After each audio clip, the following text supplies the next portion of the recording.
pay a 5-digit rental fee, it's a struggle. The business actually slipped more than 50%. This is largely because of the decrease in the footfall in the CBD area, and then with a lot of people working from home,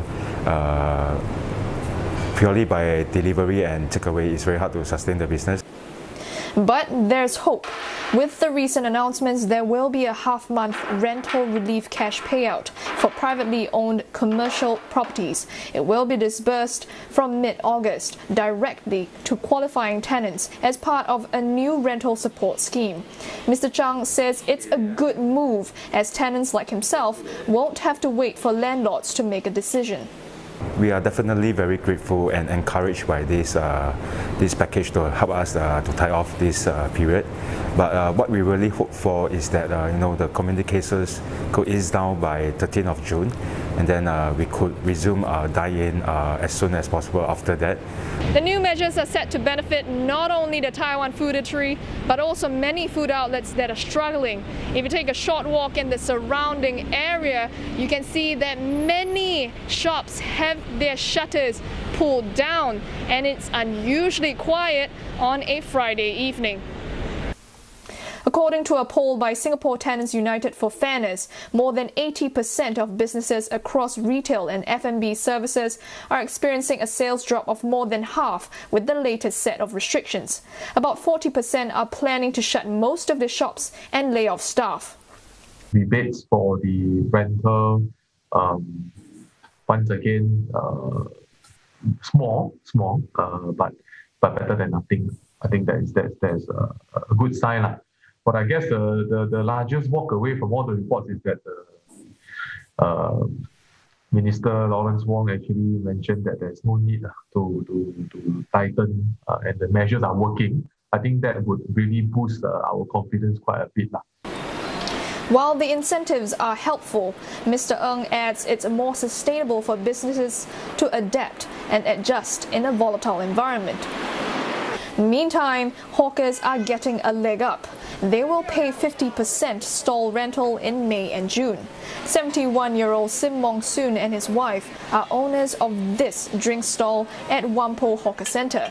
They've been here since the 70s and say it's the worst crisis they've experienced.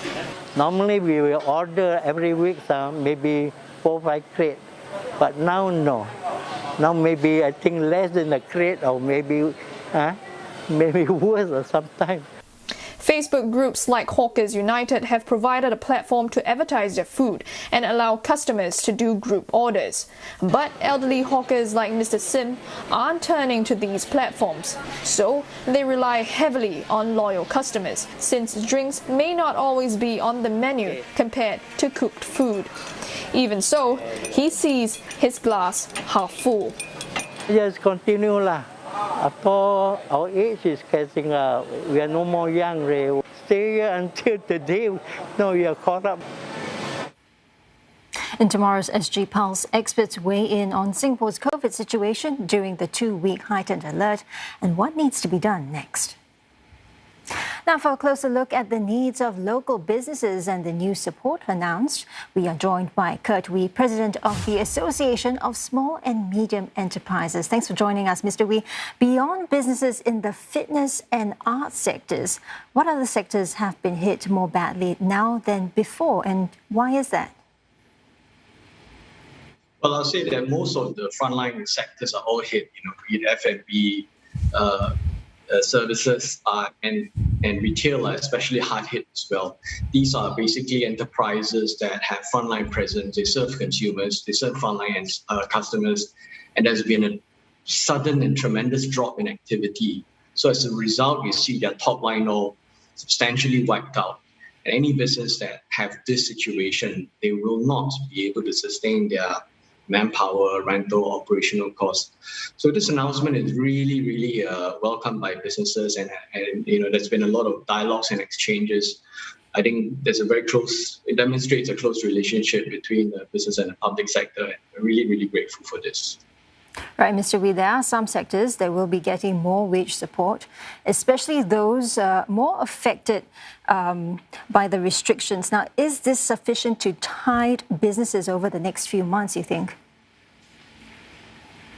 I think if you look at the announcements, you see a 30% or 50% JSS announcement, and if you're on a private landlord, circa about half a month rental rebate. There's been also some announcements from the landlords themselves, like CapitaLand, CDL, Mapletree. They have also made announcements whereby they are going to also give some rental rebates. And if you look at this as a combined help and sort of a spirit to share the pain, with a bit of pivoting, we all have to try and make ends meet, because I think COVID's not going to go away. This period of incident demonstrates to us that we need to be really, really vigilant with our practice, and at all levels of enterprise operations, you have to be very vigilant. Right, on the topic of landlords, how can they better lend support to SMEs as well, especially for the long term? Well, we're hoping for more landlords to make more announcements on the rental rebate. There's still quite a number of landlords that haven't, they've said they'll do something, but we're still waiting for some concrete announcements. But I think on a sustainable long-term basis, maybe one of the ways whereby landlords and tenants can have a more symbiotic relationship is to actually move a little bit more heavily weighted towards turnover rent situation. So then, between landlords and tenants, you have shared pain and shared prosperity. All right, Mr. Wee, also COVID-19, you said, is likely to be here for the long haul. What advice do you have for employers and employees to tide through this period? We're all kind of hoping that the second half of the year, we'll start to see a slow recovery, and this saga is really through a spanner in that. And the good thing really is that the minister has announced that there's not going to be any more measures. The bad thing today is, of course, we've heard that Malaysia is entering the total lockdown. And so from time to time, businesses face this sense of uncertainty that can prop up not just domestically, but regionally as well. And we've got to really be prepared for that and really do our sums in terms of how we run our business, our costs, and how you run your financial matrix.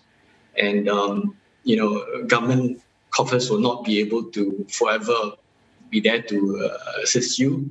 And I think businesses would really have to think about how they are really on the long-term basis much more resilient than they are, and how they're going to be able to generate more other supplemental revenues besides what they've been generating. So it's a big push towards, bigger push towards transformation, bigger push towards alternative source of revenues. And, businesses will likely take a very cautious approach to stay very lean, probably even the next 12, 18 months.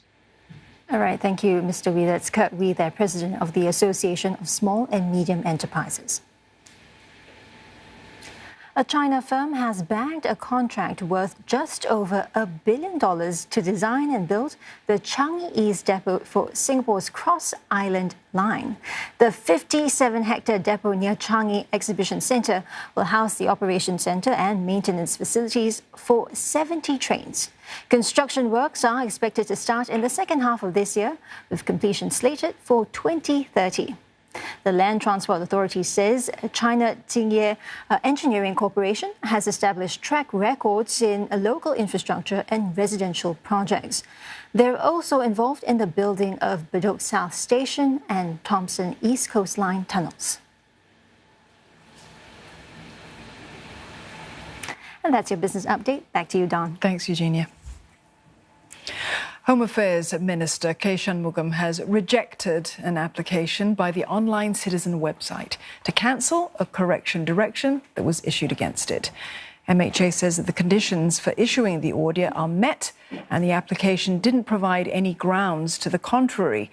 The Online Citizen had shared an Instagram story on the 18th of May that alleged police officers had taunted and reprimanded an elderly woman for not wearing a mask. The police refuted the allegation the next day and released footage from the officers' body-worn cameras to clarify the incident. The correction direction was issued to the Online Citizen on the 21st of May.